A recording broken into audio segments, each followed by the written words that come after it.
No.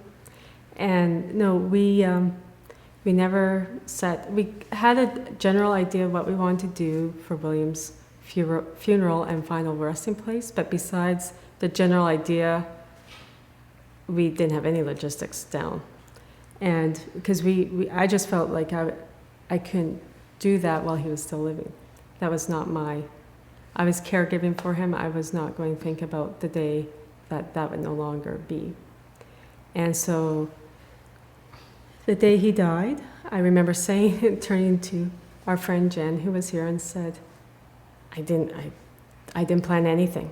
And I knew a lot of parents had, because parents had told me, it is good to plan ahead, and it's there, and you don't have to worry about that planning. And I couldn't do it.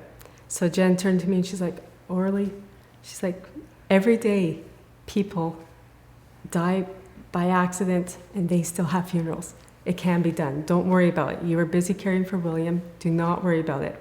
Well, a lot of people helped us put the plans together. Hospice. Well, hospice came immediately, and they helped us choose a funeral home. Mm-hmm. And it all came together, and both of his services were beautiful. The logistics worked, and I think at that time it actually is something I needed, because I needed to have time to concentrate on something. And so I always planned William's birthday parties, and we always had these big parties for each birthday. So this was his big farewell, and and it gave me a purpose in those 2 weeks. We had 2 funerals for William, so it was kind of a double whammy, because we had a lot of friends and family around us here in Florida, but my husband and I are both from Canada, so we also felt we needed to give our family up in Canada and friends up there a chance to say goodbye to him.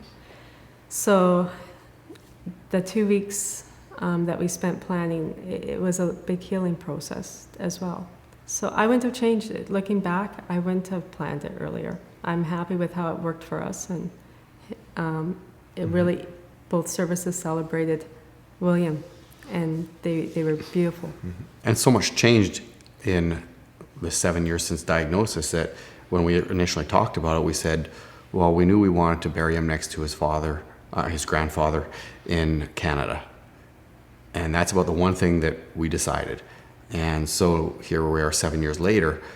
We weren't planning on doing a service in Florida because we just moved to this part of the state a month before diagnosis. We didn't know anybody, so if he's not going to be around in 6 months or a year, why would we have a service here? We don't know anyone. He's never known anyone. We'll just do something in Canada. Well, 7 years later, he knew a lot of people, and we knew a lot of people. So we had a service here in Florida, and then we flew William up to Canada, and we had a service up there, and then buried him next to his grandfather.